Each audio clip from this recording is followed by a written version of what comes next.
I'm gonna try to do an oil drain video for you guys, turbo oil drains. This is an everyday question throughout the whole platform. Diesel, gas, turbocharged lawnmowers. People all fight leaking turbochargers. I do, you do. If you play with turbocharged anything, you will eventually fight a leaking turbocharger.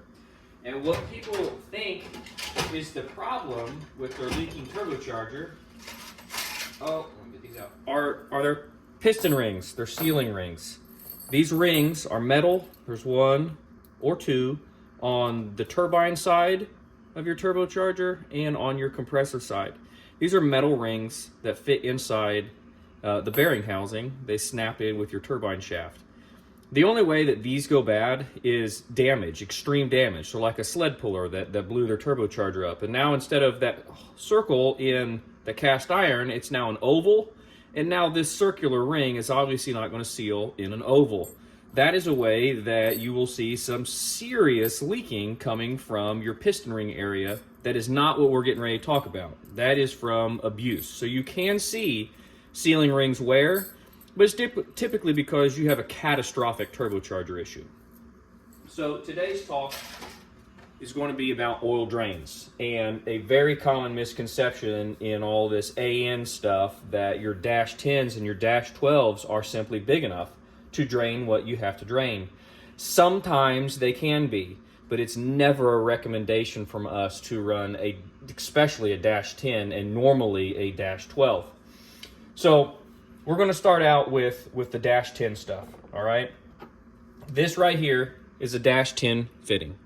This would bolt to the bottom of a turbocharger, then you would put your fitting on it, and then you would use a line like this black line. Well, this looks relatively big. There's my thumb beside it. The problem that we run into is when we take this fitting off, and we now look down that hole, well, that hole is now a whole lot smaller than my thumb, all right? So we're going to measure that real quick. The inside diameter of a dash 10, this particular dash 10, and I've seen some of them up to 0.498. So this one's a little bit on the small side, but today we're going to write down 0.423.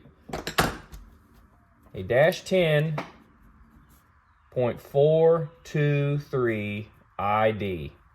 Okay. Whereas the hose outlet side right here that you'd stick onto your hose is 0.470. Okay, so it's pretty close with what we get there on the fitting size here. So not quite a half an inch. All right. Dash 12. Now this can vary, and I don't have another fitting, so this one's a little wonky. You look at that. That looks huge. My thumb can fit through it. It looks big. The problem is almost all fittings that are dash 12 actually have a dash 10 inside diameter. So this particular dash 12 is 0.482. It's bigger, but it's not right. It's not big enough. 0.482. This is going to be your dash 12. Now, all of these are going to vary, some between manufacturer, this, that, or the other, but you are never going to find a dash 12 fitting that you can stick your thumb through, okay? You look at this dash 10 over here, if I screw this back together, this is also a dash 10 fitting that you can buy, and that has a very big fitting as well, threaded fitting, and you can get a brass barb, which I don't have here, but it is what I would recommend if you had this, because it's about the inside diameter is about the size of your finger. But by the time you put a fitting on it, looks big on that side, but you neck down into something far smaller. And this is not the size fitting that you would use. It's for example of what you could get with a thread on. But if you had a brass barb fitting, you might get away with the inside diameter of that. So a barb dash 10 fitting gets you over a half an inch, 0.577. 0.577 barb dash 10. Okay. Let's look at the actual hose size of a dash 10. This is the dash 10 hose that you would be installing on these fittings. The dash 10 inside diameter of the hose, 0.642. So it can only flow .642-10 hose. That's it. Absolute maximum. If you had no fittings in the way, .642. All right, let's look at some OEM stuff here. This is an OEM oil fitting. I have an old 12 valve, probably around a 95 or a 96. This is the part that you would take that goes into the block and your oil drain goes to. That fitting, the OEM fitting for an HX35, .735. .735 OEM. All right, that's a lot bigger. Here is a stock oil drain off of an HX35. This is an industrial piece, so it's a little bit different than the pickup truck guys would know. But what does the OEM fitting at the turbocharger measure? If I can get them in there. .748. .748. So it's actually slightly bigger than the fitting going into the block at the turbocharger. OEM drain. All right. Well, now let's look at some actual paper gaskets here. This is a stock HX35 paper gasket. That stock paper gasket, .868. .868. Gasket.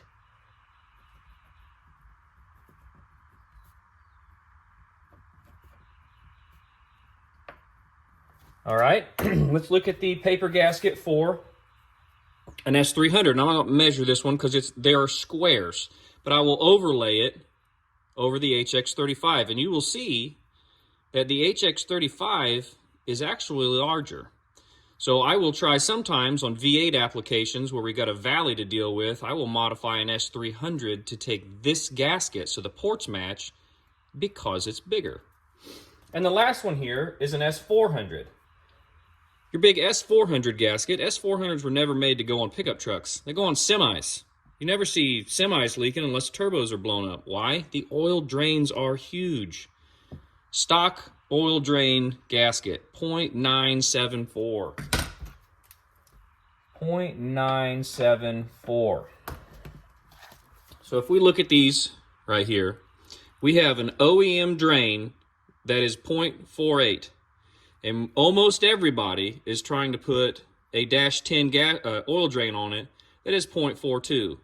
You can get fibbed to by most vendors online about high flow -12, blah, blah, blah. And there are some that are bigger than .48.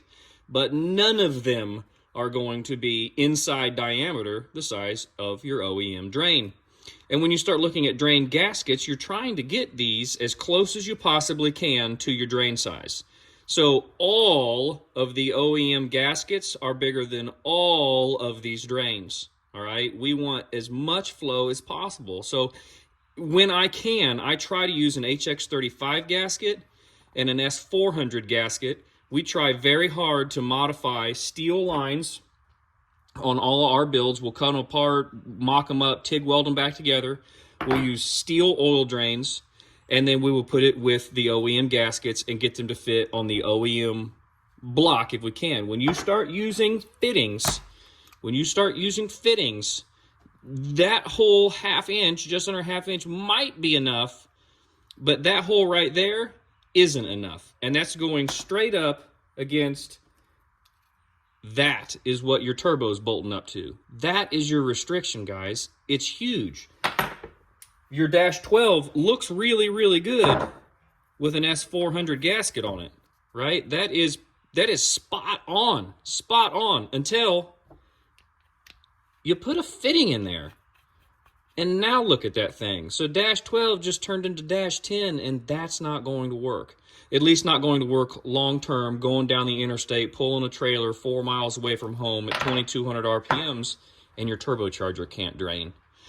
So guys, the next time you think you've got a blown-up turbo because it's leaking oil into your intercooler, or you've got a little white smoke coming out of your exhaust, give your turbo oil drains a good look. You want your drains to be vertical as possible, draining oil as quick as possible. You do not want flat drains, and you absolutely do not want any type of humps like that.